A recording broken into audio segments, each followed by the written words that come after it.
अस्सलाम वालेकुम, मैं हूं अताउल्लाह मेमन। कल सिंध असेंबली में ऐसे लग रहा था कि पीपल्स पार्टी के अरकान के दरमियान कौम परस्त रहनुमा बनने का मुकाबला चल रहा था।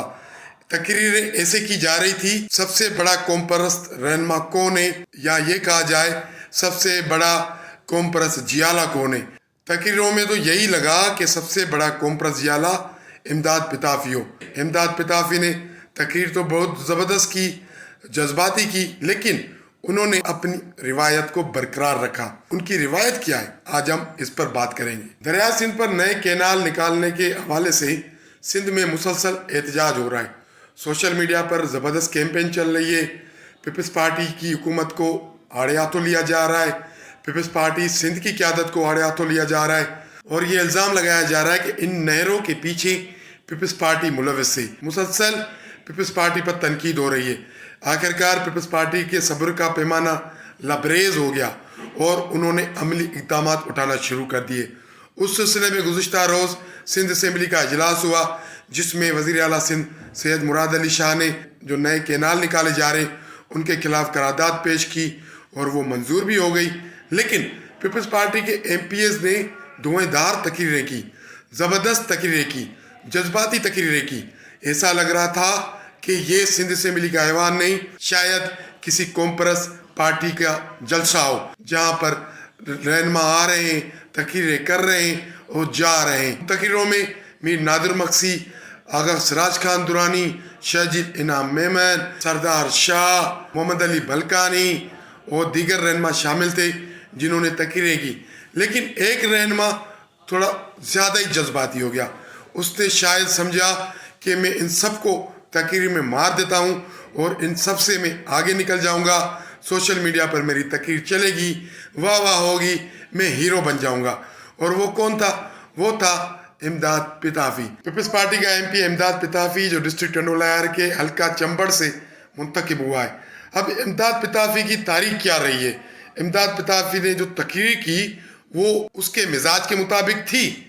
बिल्कुल भी ऐसा कुछ नहीं था। इमदाद पिताफी की तारीख क्या रही है ये तो आगे चल के हम आपको बताएंगे, लेकिन इमदाद पिताफी ने कल की तकरीर में क्या कहा, पहले आप ये सुन लें। ये अकल के अंधे हैं सर, ये चश्मा लगा के बात करते हैं कि हम ठीक हैं। तुम्हारे इस ठीक होने की वजह से ये पाकिस्तान तबाह हो गया। ये लातू के भूत बातों से नहीं मानेंगे। हमें पाकिस्तान अजीज है, पर सिंध से पानी से ज्यादा हमें अजीज नहीं है। हम जिंदा होंगे तो पाकिस्तान होगा ना। हम सिंधियों के पास कोई फौज नहीं है। हाँ, गैरतमंद लोग लड़ लड़ के मर जाएंगे। आपने देखा इमदाद पिताफी कितने जज्बाती हो गए। उन्होंने यहाँ तक कह दिया कि हमें पाकिस्तान अजीज है लेकिन सिंध से ज़्यादा अजीज नहीं है। ये बहुत बड़ा जुमला था और सिंध असेंबली में बैठकर ये बात करना समझे कि एक ऐलान बगावत है। लेकिन इमदाद पिताफी की रिवायत रही है कि वो हमेशा जज्बात में या बगैर सोचे समझे बातें करता है और बात करके फिर सोचता है कि मैंने ये क्या बोल दिया। इस बार भी कुछ ऐसा ही हुआ। ये इमदाद पिताफी वही है जो किसी दौर में सिंध हुकूमत का वजीर था और उस वक्त शहजील इनाम मेमन को सिंध हाई कोर्ट से गिरफ्तार किया गया था। जब शहजील इनाम मेमन को रेंजर्स गिरफ्तार करने आई तो इमदाद पिताफी ने वहाँ से दौड़ लगाई। किस तरह दौड़ लगाई, वो कैसे भागे, हमारे पास वो वीडियो महफूज है। पहले आप इमदाद पिताफी की ये दौड़ वाली वीडियो देख लें कि वो कितनी स्पीड से भाग रहे हैं। जब नेब रेंजर्स की मदद से शहजील इनाम मेमन को गिरफ्तार कर रही है तो इमदाद पिताफी ने कैसी दौड़ लगाई, आप ये वीडियो देखें। इमदाद पिताफी कैसे दौड़ लगा रहा है।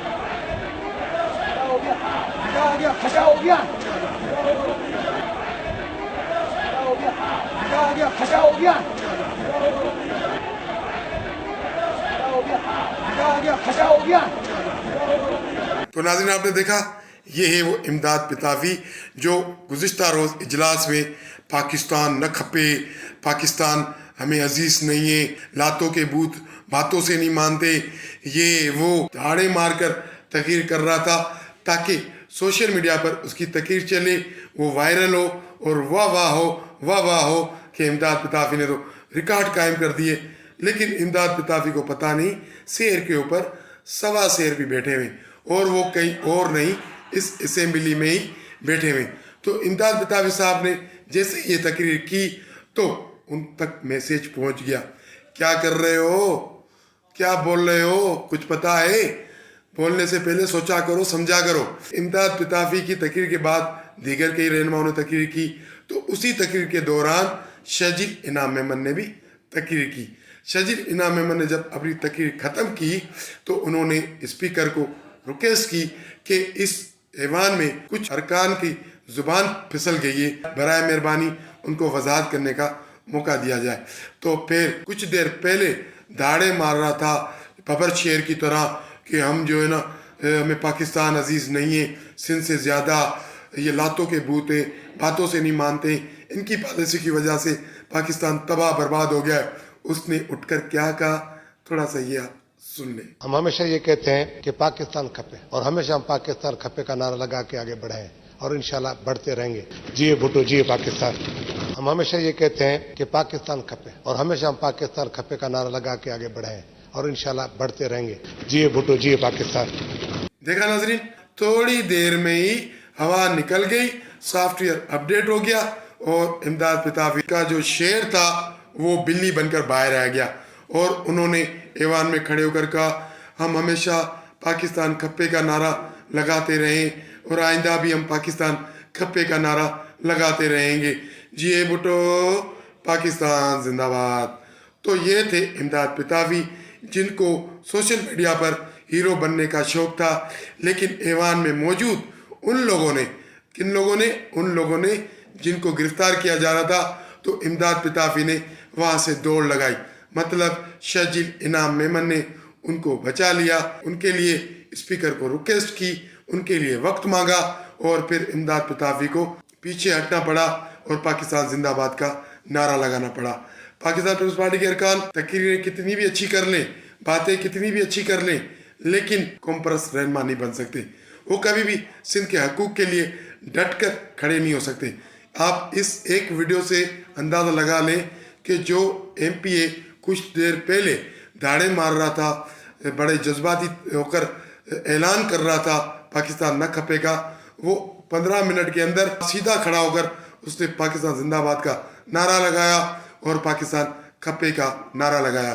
تو گزشتہ روز سندھ اسمبلی میں پیپلز پارٹی کے رہنماؤں کی جانب سے ہونے والی تقریروں کا اندازہ امداد پتافی کے اسی ایک بیان سے اندازہ لگا سکتے ہیں کہ وہ کتنی طاقتور تھی, کتنی پاورفل تھی.